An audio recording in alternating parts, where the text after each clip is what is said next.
E io ho la sensazione dentro di me che lei sia viva da qualche parte. Ma questo è quando era nata la piccola Romina e non mi sembrava vero di raggruppare i miei 4 figli tutti insieme. Non avrei mai pensato di averne così tanti, mi sembravano tanti.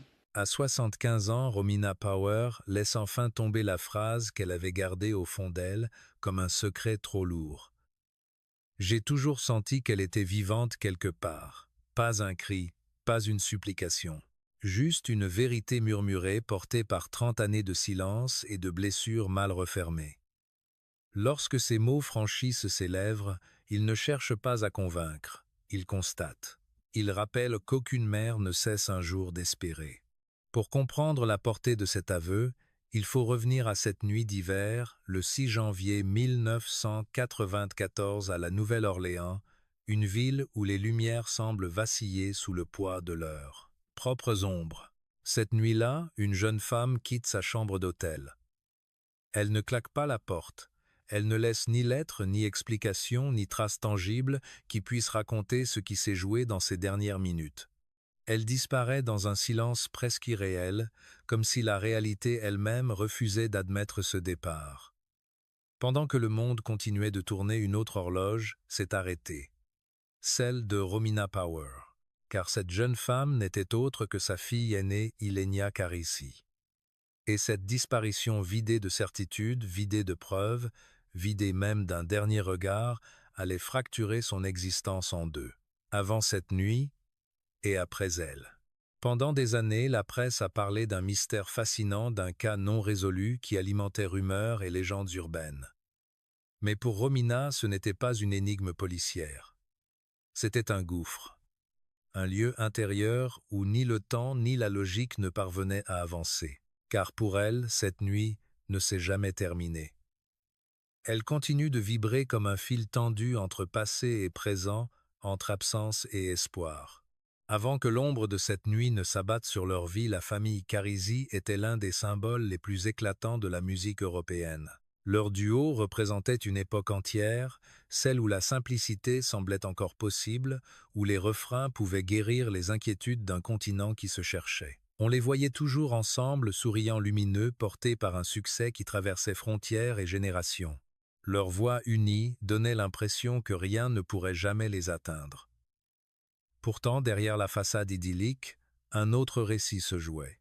Elle, élevée entre deux continents, avait connu très tôt le poids des attentes, l'œil critique du public, l'obligation tacite d'être à la hauteur d'un héritage trop grand.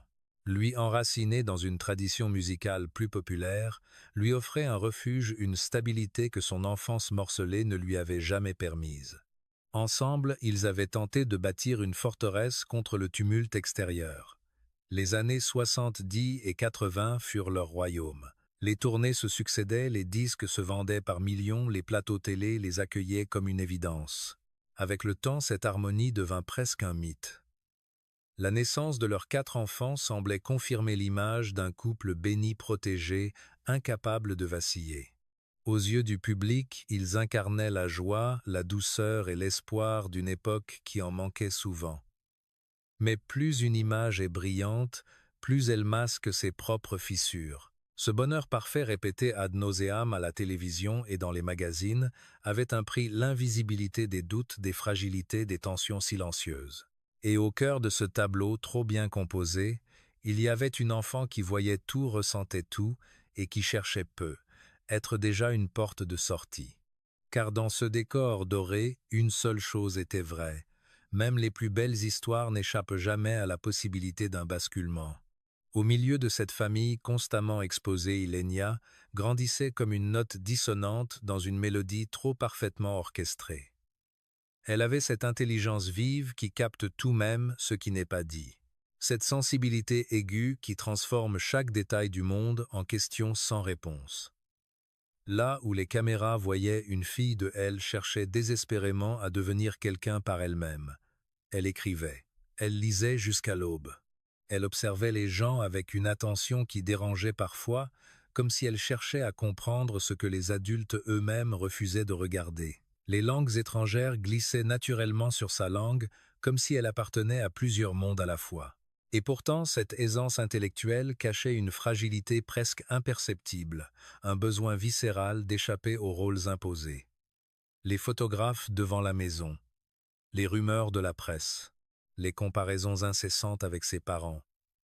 Tout cela lui pesait plus qu'elle ne voulait l'admettre. Elle ressentait une sorte d'étouffement doux, celui qui ne crie pas, mais qui s'installe lentement comme une main invisible posée sur la poitrine. Ses amis la décrivaient brillante, mais parfois lointaine, présente physiquement, ailleurs mentalement, toujours en quête de quelque chose que personne n'arrivait à définir. Alors un jour, elle décide de partir. Non pas fuir, mais se chercher. Mettre en pause ses études, remplir un carnet de pensées, rassembler quelques vêtements et prendre l'avion vers un pays où personne ne la reconnaîtrait. L'Amérique n'était pas un caprice, c'était une tentative de respiration, un moyen de faire taire le bruit autour d'elle pour enfin entendre sa propre voix. Les rues vibrantes, la musique omniprésente, le chaos poétique de la ville lui donnaient l'illusion d'un espace où elle pouvait enfin exister en dehors du nom qu'elle portait.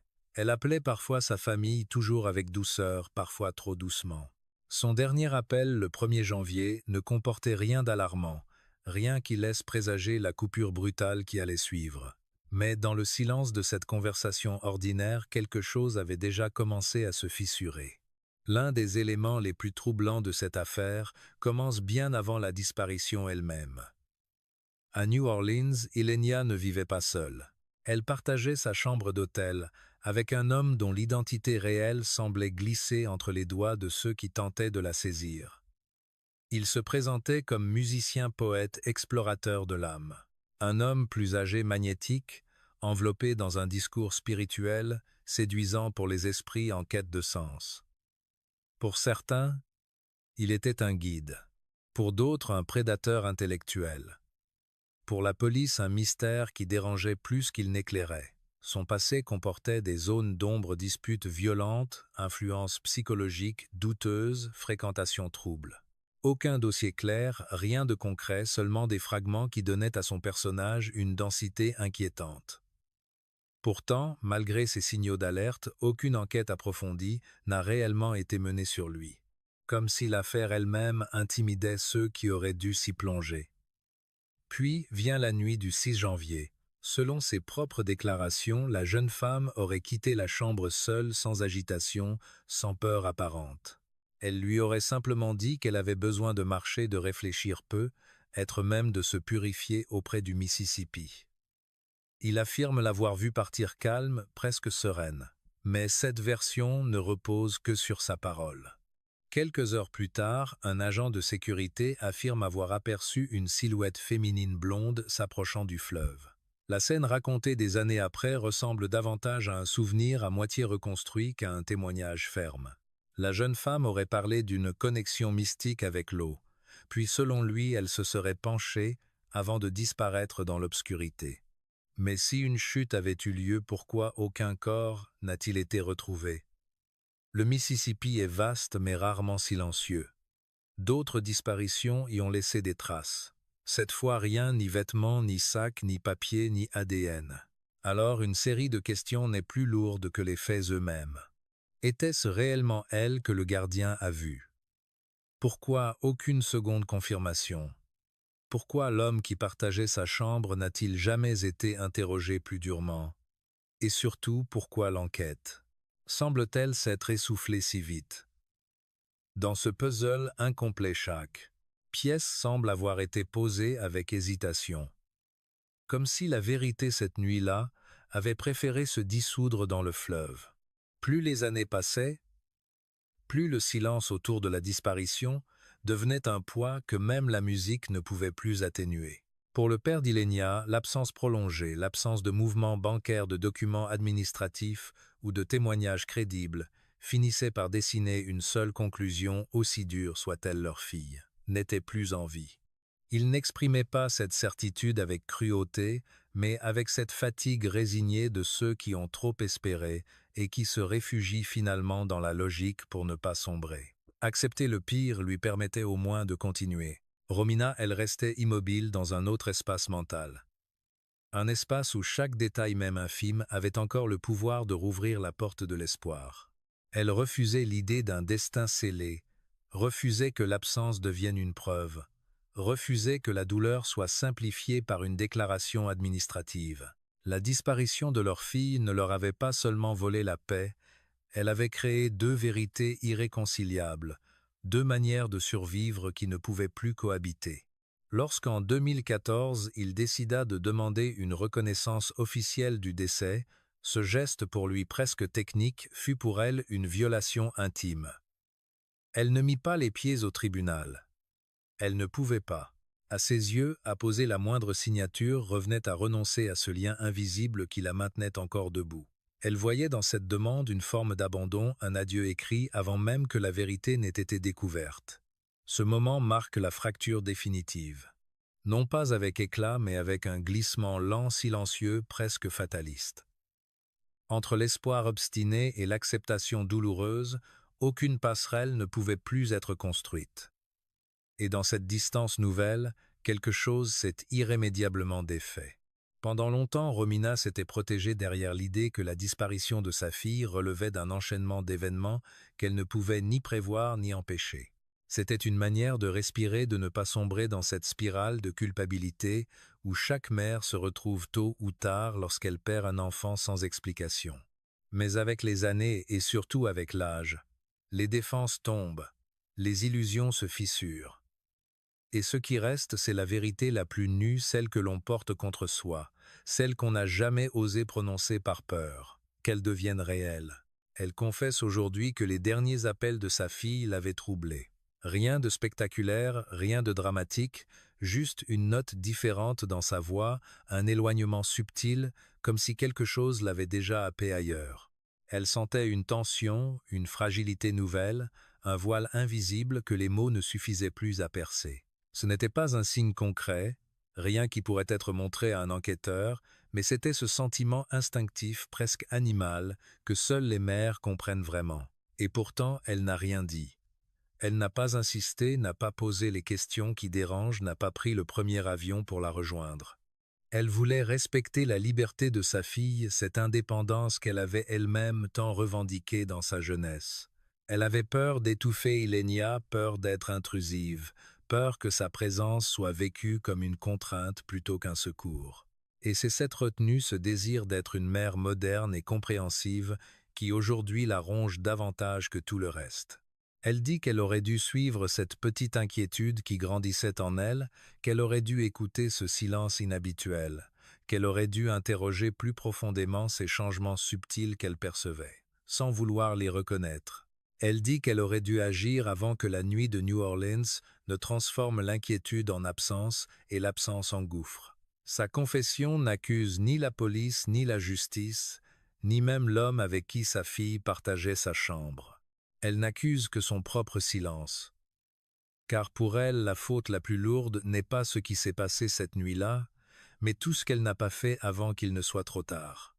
Les années ont passé comme des saisons qui refusent de s'achever chacune, apportant son lot de rumeurs, de pistes avortées d'espoirs trop fragiles pour survivre plus de quelques jours. Ici, un témoignage venu de l'Arizona. Là, une photo prise dans un marché de la République dominicaine. Plus tard, une femme aperçue en Sardaigne dont les traits rappelaient vaguement ceux de la jeune disparue. À chaque fois, la même montée de fièvre dans le cœur de Romina, suivie du même effondrement silencieux lorsque les vérifications s'épuisaient sans rien apporter. Les tests ADN, annoncer avec fracas les analyses promises, puis oublier les articles de journaux qui disparaissaient aussi vite qu'ils étaient publiés, tout cela formait une sorte de labyrinthe émotionnel où chaque chemin semblait mener, au même mur de brouillard. Le monde autour d'elle a continué à vivre, à changer, à oublier. De nouvelles histoires ont pris la place de l'ancienne, de nouveaux drames ont remplacé celui qu'elle portait encore chaque jour. On la voyait parfois remonter sur scène aux côtés de l'homme qui avait partagé son passé, et beaucoup y voyaient une forme de réconciliation, comme si la musique pouvait refermer toutes les blessures. Mais ce que le public prenait pour une boucle enfin bouclée n'était qu'une illusion. La scène offre une lumière qui aveugle pas, une lumière qui guérit. La vérité, c'est que rien ne s'est jamais vraiment refermé. La disparition n'a pas seulement laissé une question ouverte, elle a laissé un vide que le temps ne comble pas, un espace immobile au milieu d'une vie qui en apparence continue d'avancer. Pour Romina, la plus grande douleur n'est peu être pas l'absence, mais l'incertitude. Car l'absence peut être pleurée, mais l'incertitude, elle se nourrit de chaque respiration, de chaque nuit trop longue, de chaque souvenir qui revient sans prévenir. Alors les questions persistent implacables. Était-ce un accident, un geste de désespoir, une fuite délibérée, une manipulation, un crime passé sous silence, ou bien quelque chose de plus obscur encore, quelque chose que personne n'a jamais eu le courage de nommer? Définitive.